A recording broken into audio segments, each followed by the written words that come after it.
Hi, we're so happy to be here today with you. We can't tell you how much we miss seeing you in person. The first thing we're going to do before we start is wash your hands, right?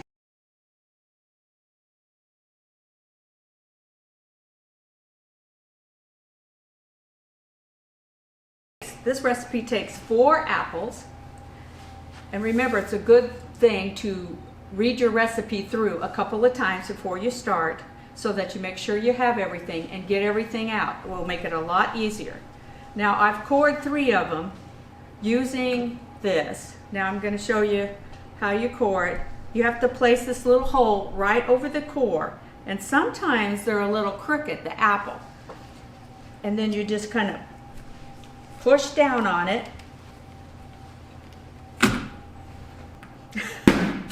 There, and see how it cuts through? You can just kind of flip it over and push it through. And there's your core, which we can throw away. Now, you want to check your apples because it's possible, especially if you have a crooked core, which is easy. It's hard to find all apples that are perfectly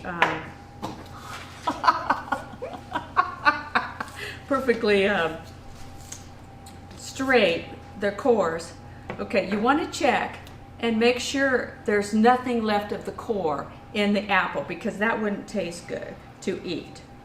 Okay, now I've got the 4 apples and we're going to put them in this bowl. And it looks like I don't have any core in these. But if you do, you'll just take your paring knife and make sure you remove it so it won't taste bad. Okay, and if you'll notice, we did not peel the apples, and there's a good reason for that. It gives you extra fiber and it's much healthier for you to eat the peel. And as far as taste, I think it's still really good. Okay, and after you put your 4 apples in there,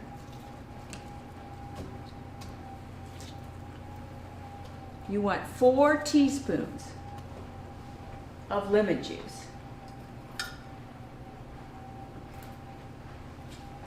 Okay.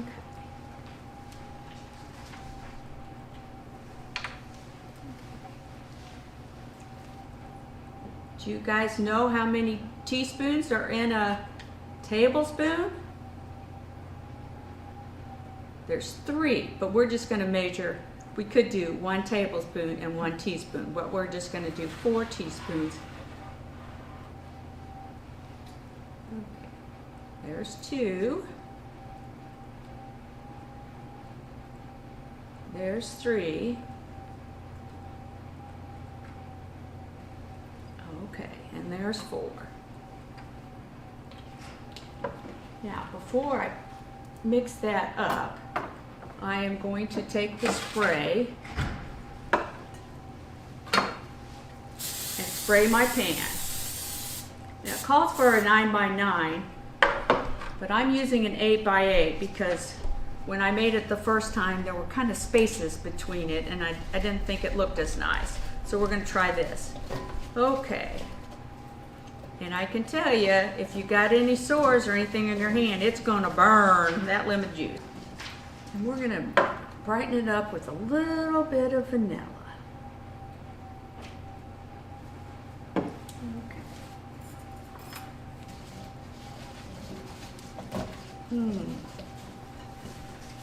I love the smell and the taste of vanilla. Oh, it smells so good. Now we're going to start the topping.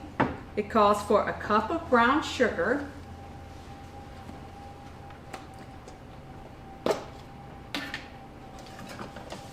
which, remember, when you measure brown sugar, it's supposed to be packed. So you push it down. Let's get that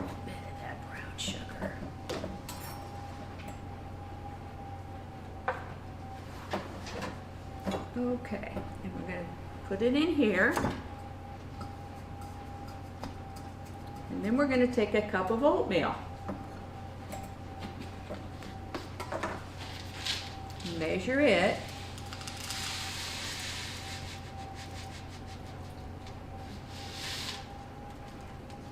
Okay. And then 1 stick of butter. Okay. Now I'm going to cut the butter up a little bit to make it easier to incorporate into the rest, to mix into the brown sugar and oatmeal. Let's see. First I'm going to combine this a little bit. Stir it up. You want all those pieces to get into each little bit. Make your topping really good. Okay. I'm just gonna slice this butter up before I throw it in to make it easier.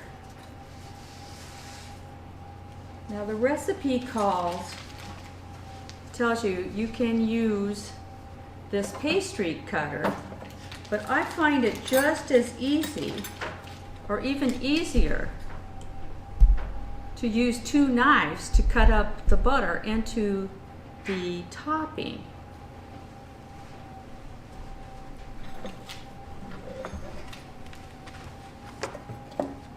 So if you just cut it in like this, it's easier. Otherwise it kind of sticks to this, but whatever works best for you, go for it.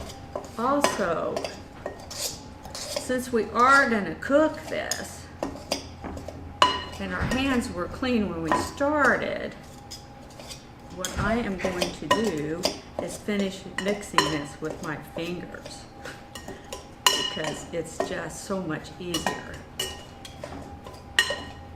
And I want all that butter to get through. Mix really good. See, it's still kind of lumpy. So I think it works best, and since we're going to cook this, it won't matter. Just use your fingers and get it all squished up good. And really mixed up so that you get butter in each little bit.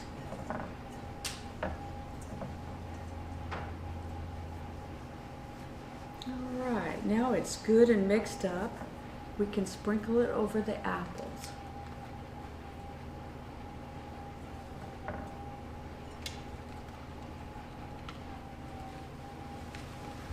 And even though this pan is a little full, the apples are going to shrink when they bake. So you're going to be fine. It's not going to overflow or anything.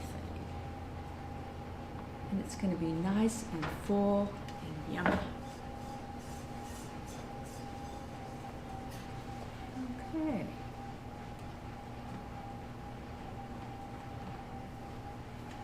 I want every bit of that topping. I love the topping. Okay. Now, we're going to put this in an oven and bake it at 375 for approximately 45 minutes. You might want to set it to like 40 minutes to check it. You don't want it to get too brown. And I'm going to set the timer for around 40 minutes. Hi, I'm Steph Metcalf. Thanks for joining us again today. We miss you guys and we can't wait till we're back in person with you. Earlier today you saw Donna make your apple crisp. We started with dessert first because it had to go in the oven to bake for about 40 to 45 minutes. So while that's baking, we're going to make the main course. And our main course today is going to be chicken stir fry. So stir fry can be very versatile. You can use any kind of meat in it. You can use any kind of vegetables in it. It can be as complicated or as simple as you want it to be, depending on how much you want to put in it. You can use a skillet, you can use an electric skillet, or you can use a wok to make it. So What we're going to do today is give you a very simple version. We like to kind of keep it simple. Nobody wants to spend a whole evening chopping up vegetables maybe and making sauces, so we've cut it down to just a short time. Right now I'm going to wash my hands, and as you all know, we wash them for 20 seconds. So I'm going to turn. Okay, so the first thing that I am going to do, now I personally wear gloves when I handle meat. You do not have to do this, but it is my personal thing because I don't like the texture of raw meat. And part of that is because I'm a vegetarian, but part of it is just because. So you don't have to, again, wear gloves, but I do. And like I said, I've already washed my hands. But what I want to show you right now is we have frozen grilled chicken already that we're using. So I'm going to break just a couple more, and then the rest of them I'm just going to dump in my bowl and let them continue thawing until we're ready to use them. Although I do see some pretty big pieces in here. Maybe I'll cut those up, break them up. So since I'm done with that, I am going to start making my sauce. We're going to put this chicken stir fry over brown rice because brown rice is a little bit healthier. You can use minute rice, you can use the 20-minute rice, but when we get to the part about rice, I'll show you how to use these nifty new 90-second bag rices that will make it really quick and easy. So right now I am going to work on the sauce. I need 1 cup of chicken broth. And when you measure liquid, you don't look right down at it from top, you look at it at the side so that you can see that when the liquid is on the line, it's level. And it says to mix this sauce in a small bowl, but I wanted to show you how you can use just a bigger measuring cup, because sometimes measuring cups don't take as much space in the dishwasher. And so even though it says a bowl, you can use a smaller measuring cup. So I have my chicken broth in there, and then it says that I need half a teaspoon of powdered ginger.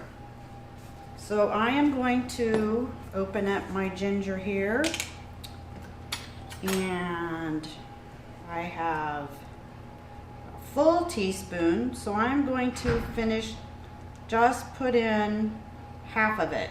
So this again is, if you can't find a half teaspoon, you can use a full teaspoon and then just measure it till it's half full and pour it in. And it says I also need a half a teaspoon of garlic powder. So again, I will fill it half full and put that in there.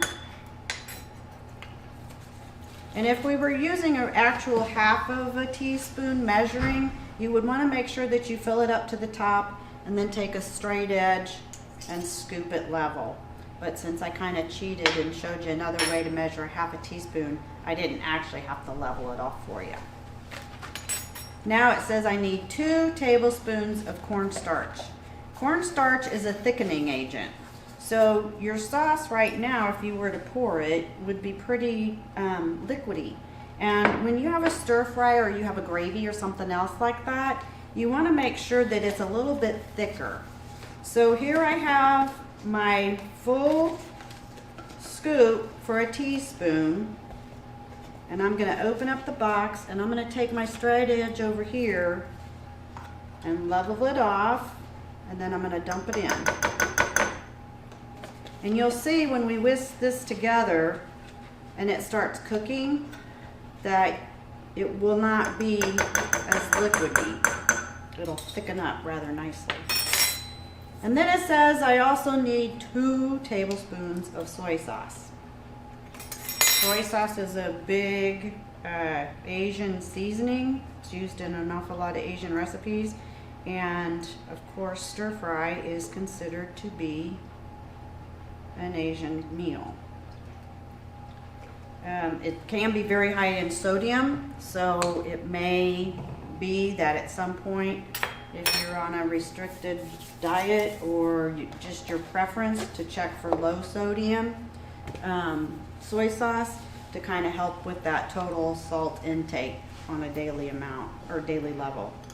So now I am going to whisk my ingredients, and you can see the color change. Kind of a little darker brown now, almost beige, because I've mixed in soy sauce and then I've mixed in my cornstarch. So I want to make sure all that is whisked until it's smooth. Also, when you're using a bigger measuring cup for liquids and to stir or whisk stuff, it's a little easier. You don't have as much area to cover with the whisk. So it makes it a little bit easier to get it whisked up evenly. So now, to get our chicken stir fry started, I am going to measure 2 tablespoons of oil.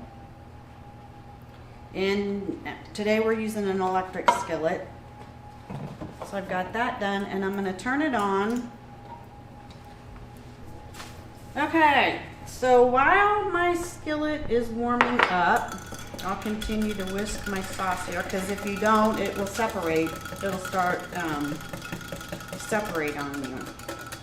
So I'm going to add my chicken as soon as this gets warmed up a little bit. And I'm going to take my pan and make sure that the bottom gets coated as evenly as possible. And you want to cook your chicken until you know that it is clear juice.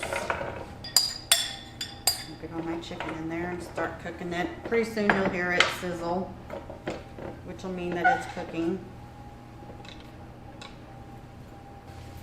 So as your chicken is cooking, you could add vegetables like corn or green beans, water chestnuts we are going to put in today.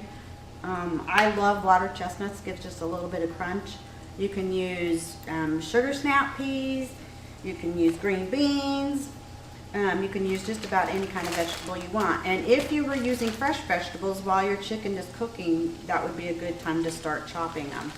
But we're going to cheat because we have sliced water chestnuts already. Water chestnuts are very small, very hard to dice on their own or slice on their own. So it's a good thing to buy them canned. Make sure that you drain them if you're going to use them in your stir fry. So my chicken is starting to sizzle. And I am going to open my bag of vegetables and go ahead and pour it in. Basically, our chicken that was frozen is already cooked. So we're wanting to warm it up, but we also want to make sure that the flavors meld together. And what that means is all of the seasonings and the sauce and then the chicken that's been grilled work together. Oh, this has water chestnuts in it. Well, we'll have extra. Work together to season it.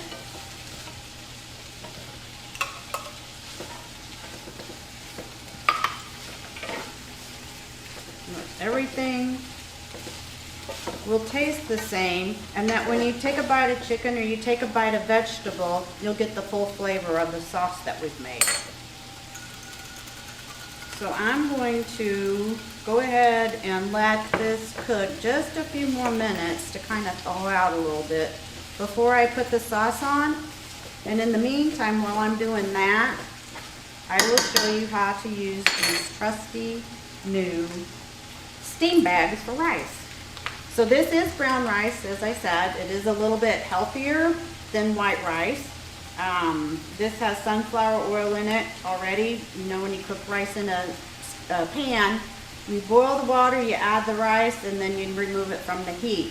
And you keep it covered for 5 minutes. That's because the oil and the moisture need to soften that rice. So with the steam bags in place, everything is held inside the bag, and all you have to do when you're done is cut it open. Now, word of caution, the bag will be extremely hot when it comes out. So it's best if you kind of leave it to cool just for a minute or two so that you don't actually get a steam burn when you open it.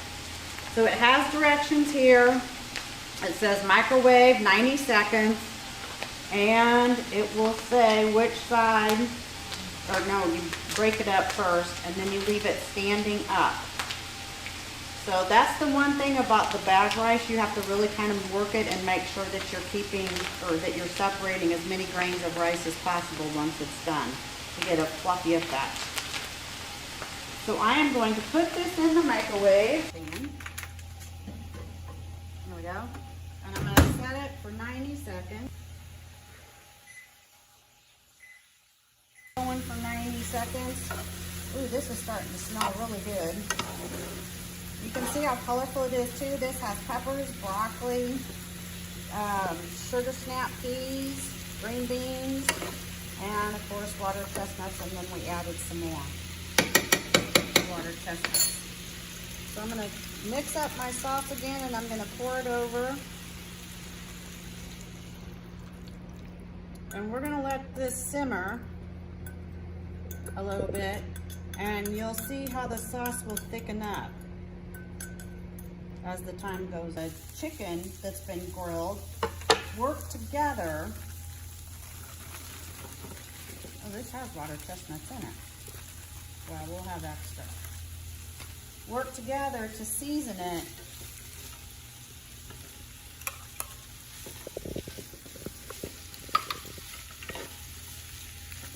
Everything will taste the same, and that when you take a bite of chicken or you take a bite of vegetable, you'll get the full flavor of the sauce that we've made. So I'm going to go ahead and let this cook just a few more minutes to kind of thaw out a little bit before I put the sauce on. And in the meantime, while I'm doing that, I will show you how to use these trusty new steam bags for rice. Okay, so our rice is finished in the microwave, and as you can see, we don't have much liquid left in the bottom of this skillet. It has thickened up really nice, and everything is getting all mixed up together. And pretty soon I am going to open this bag of rice, and I will take some. See how easy that was? And I'm going to pour it into a bowl, and it is, you can see the steam still, so they are extremely hot when they come out. Also, make sure you know the wattage of your microwave and the time. Although this says 90 seconds, if you have a high wattage microwave, you may not actually need 90 seconds, because actually this bag exploded right here on the side. So just a word of caution. Okay, now I'm going to turn our chicken down because it is really cooking right along with all of our vegetables. Now, to see if they're tender, I'm going to get a fork, and if I can fork the vegetables easily, then I know, and the chicken, if I can fork each one of those individually and they're tender, then I'll know that it is about time to eat. And Donna will be back to show you her treat. Oh yeah, these are nice and tender. Chicken's tender. See how easily you can fork them all? So now what I'm stir fry. I'm going to stir up the rice, make sure it's all nice and separated. Spoon some on a plate. And then I'm going to go in and spoon some of the chicken and vegetables on top. I want to put some red in there. And you have a gorgeous meal. And when Donna adds her apple crisp, ooh, complete meal. So that's it, guys. Thanks for joining us today, and we hope to see you soon, and we miss you. Take care. The apple crisp is now out of the oven, and it's really hot, so you're going to have to cool it for at least 30 minutes. And it's recommended that you serve it with ice cream or whipped cream. And it's okay if it's a little warm when you eat it, because the ice cream will kind of melt in there, or the whipped cream. It's going to be really good.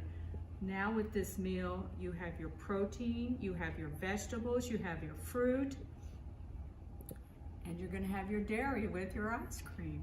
So you have a complete, balanced meal.